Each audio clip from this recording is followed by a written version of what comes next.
আসসালামু আলাইকুম প্রিয় শিক্ষার্থীরা, আশা করি সবাই ভালো আছো।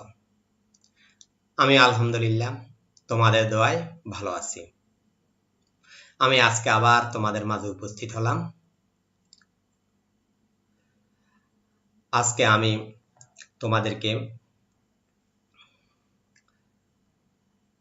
স্বাগতম জানিয়ে শুরু করছি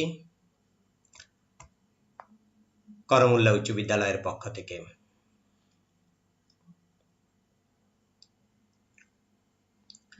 দেখো শিক্ষার্থীরা, একটি ফুলের স্বাগতম জানালাম।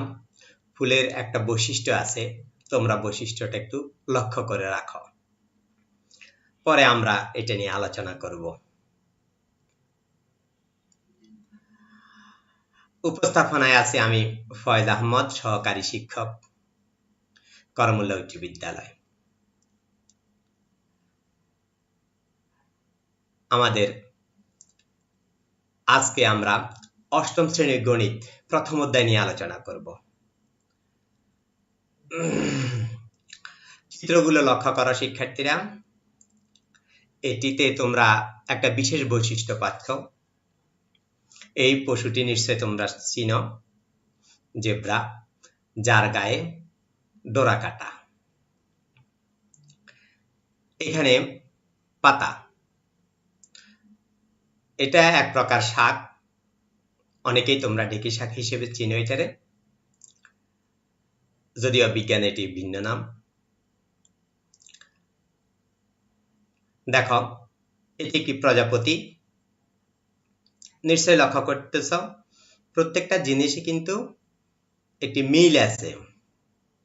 দেখো এখানেও আমরা ফোটা ফোটা দেখতেছি, এটি স্ট্রবেরি।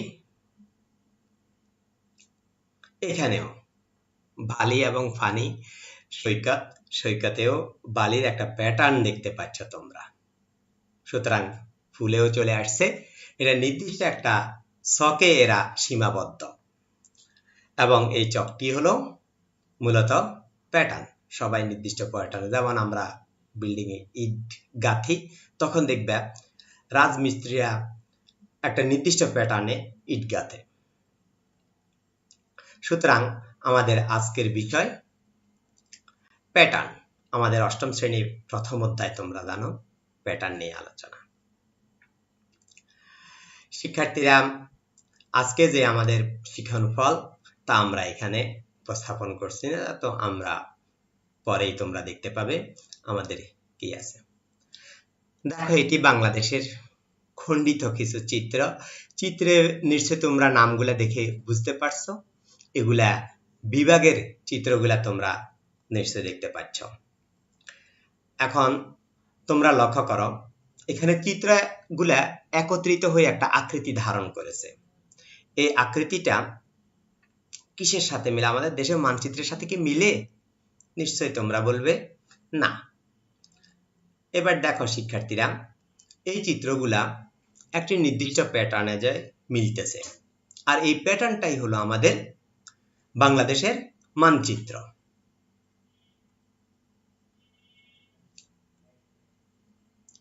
দেখো এখানে আমরা সংখ্যার একটা প্যাটার্ন দেখতে পাচ্ছি।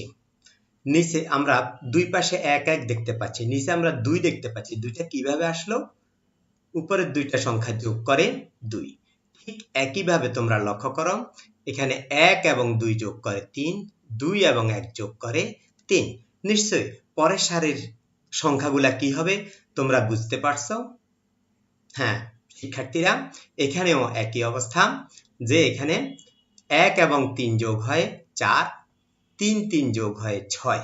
এভাবে ঠিক পরে প্যাটার্ন হয় এভাবে, দুটি যোগ করে তার নিচেরটি। শিক্ষার্থীরা, প্রত্যেক সারির শুরুতে ও শেষে থাকবে এক, এবং অন্য সংখ্যাগুলো উপরের সারির পাশাপাশি দুটি সংখ্যার সমষ্টি হবে।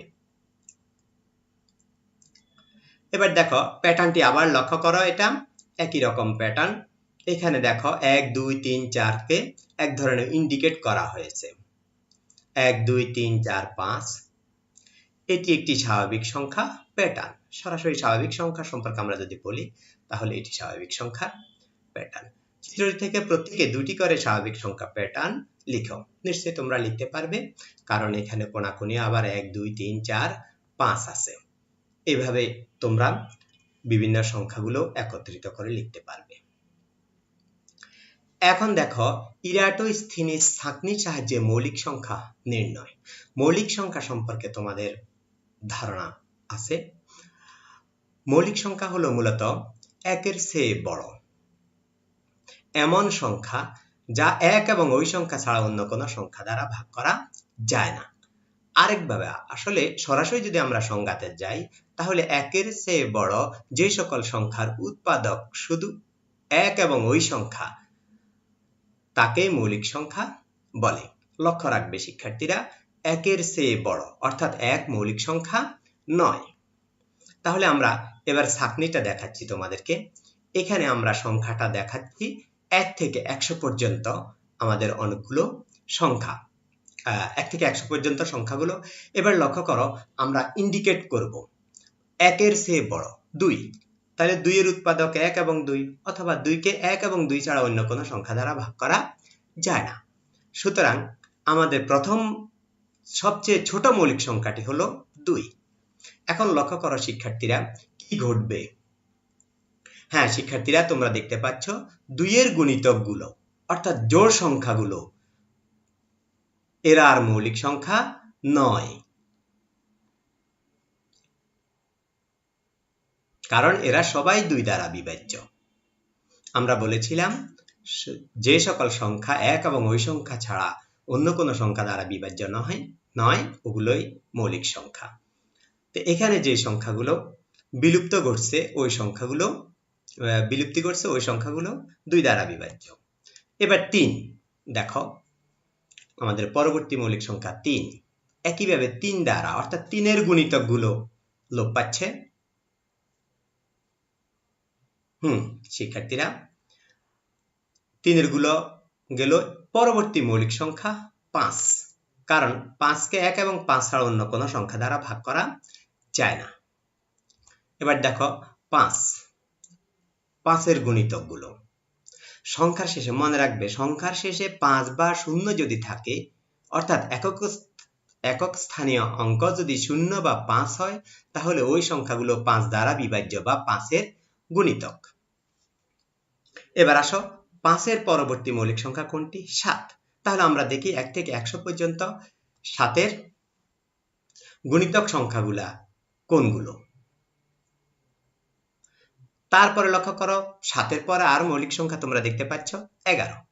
তবে শিক্ষার্থীরা মনে রাখবে 100 এর বর্গমূল কত? 10। 10 এর চেয়ে 1 থেকে 100 পর্যন্ত যে সংখ্যাগুলো হবে তার মৌলিক সংখ্যা 10 এর চেয়ে কম হবে, অর্থাৎ তা দ্বারা যে সকল সংখ্যা দ্বারা তারা বিভাজ্য হবে বা গুণিতক হবে তা 10 এর চেয়ে ছোট হবে। অর্থাৎ এখানে 11 দিয়ে আর কোনো সংখ্যা বিভাজ্য হবে না। তাহলে আমরা পেয়ে গেলাম 1 থেকে 100 পর্যন্ত মৌলিক সংখ্যা।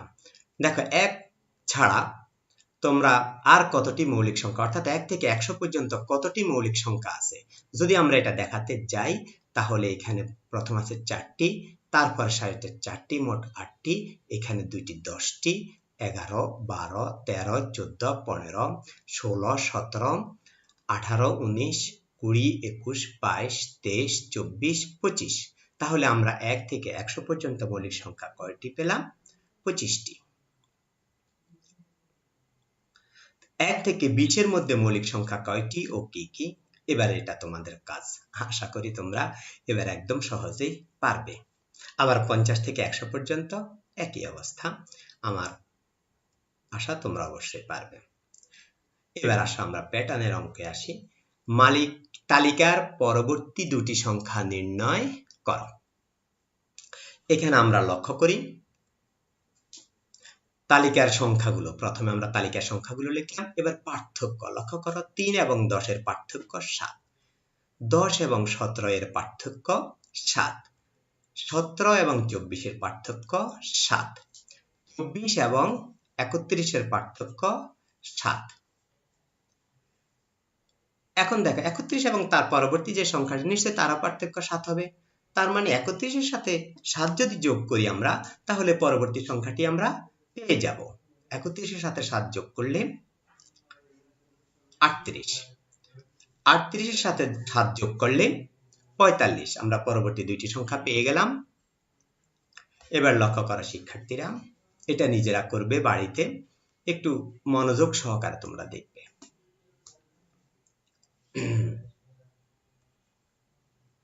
তালিকায় পরবর্তী দুটি সংখ্যা নির্ণয় করো। ঠিক একই নিয়মে করবে। প্রথমে তোমরা পার্থক্য নির্ণয় করবে, তারপরে কাজটি করবে। এখন দেখো, এটা ছোট থেকে বড়র দিকে, কিন্তু যদি আমরা বড় থেকে ছোট দিকে করি, একই অবস্থা। তোমরা প্রথমে পার্থক্য নির্ণয় করবে, তারপর আগের বার যোগ করলে এখন তোমরা বিয়োগ করলেই হবে। তাহলে আমাদের এই কাজ হলো। এবার শিক্ষার্থীরা লক্ষ্য করো, ফিবোনাক্কি সংখ্যা। ফিবোনাক্কি সংখ্যা বলতে মূলত কাদেরকে বোঝায়? লক্ষ্য করো, 1 এবং 1 যোগ করলে 2, অর্থাৎ 1 এবং 1 যদি যোগ করো তাহলে পরবর্তী সংখ্যাটি হয় 2 এবং 1 যোগ করলে পরবর্তী সংখ্যাটি 3, 3 আর 2 যোগ করলে 5। এইভাবে যদি আমরা করি তাহলে 5 এবং 8 যোগ করলে 13, 8 এবং 13 যোগ করলে তাহলে তার পরবর্তী সংখ্যা 21। কেমন? 21 এবং 13 যোগ করলে তার পরবর্তী সংখ্যা। এটা তোমাদের কাজ রইল, তালিকার পরের 5টি সংখ্যা লিখো। এবার শিক্ষার্থীরা স্বাভাবিক ক্রমিক সংখ্যার যোগ। প্রথমে দেখো 1 থেকে 10 পর্যন্ত আমরা যোগ লিখলাম ধারাবাহিকভাবে, 1 যোগ 2 যোগ 3। এই সংখ্যাগুলোরে আবার উল্টো করে লিখলাম, অর্থাৎ 10 থেকে প্রথমে ছোট থেকে বড়, তারপরে বড় থেকে ছোট। এগুলো এবার আমরা যোগ করি। 2 কম 10 এবং 1 যোগ করলে 11। এইভাবে দেখবে তোমরা প্রত্যেকটা যোগ করলে 11 করে হবে।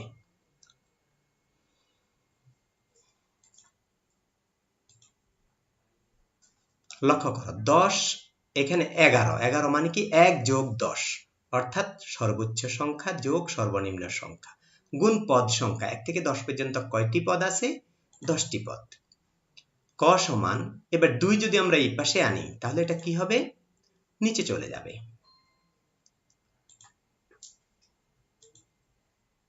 2 নিচে গেল। তাহলে এটা একটা সূত্র দাঁড়ালো, প্রথম পদ যোগ শেষ পদ গুণ পদ সংখ্যা বাই 2। মনে রাখবে তোমরা, ক্রমিক সংখ্যার যোগফল নির্ণয়ের সূত্র। এই পদ্ধতিতে সূত্র প্রয়োগ করে তুমি সরাসরি ক্রমিক সংখ্যাগুলো, এবার ক্রমিক জোড় সংখ্যা হোক, ক্রমিক বিজোড় সংখ্যা হোক, সবগুলা তোমরা এইভাবে করতে পারবে। এখন আসো রাশি। এটা প্যাটার্নের বেলায় বীজগণিতীয় রাশি আমরা অনেক সময় বলি। যেমন এখানে 2 যোগ 1, প্রথম পদে কয়ের মান 1 হবে, দ্বিতীয় পদে কয়ের মান 2 হবে, তৃতীয় পদে কয়ের মান 3 হবে। এইভাবে হতে থাকবে। এখন দেখো, যদি প্রথম পদ কয়ের মান 1 হয় তাহলে 2 গুণ 1, 2 একে 2, 2 থেকে 1 গেলে 1। এবার লক্ষ্য করো, 2 যদি হয় তাহলে 2 দুগুণে 4, 4 থেকে 1 গেলে 3, এ 3 দ্বিতীয় রাশি, 3 তৃতীয় রাশি 5। হিসাবটা নিশ্চয়ই তোমরা বুঝতেছ। চতুর্থ রাশি 7। এবার দশম, নিশ্চয়ই বুঝতে পারছো তোমরা। 10 দুগুণে 20, 20 থেকে 1 গেলে 19। এবার যদি কয়ের মান 25 হয়, অর্থাৎ 25তম পদ। মনে রাখবে, যততম পদ ঠিক যততম পদ হবে কয়ের মান তত হবে। আবার বলি আমি, যততম পদ হবে কয়ের মান তত হবে। প্রথম পদ যদি হয় তাহলে কয়ের মান 1, 50তম পদ হলো কয়ের মান 50।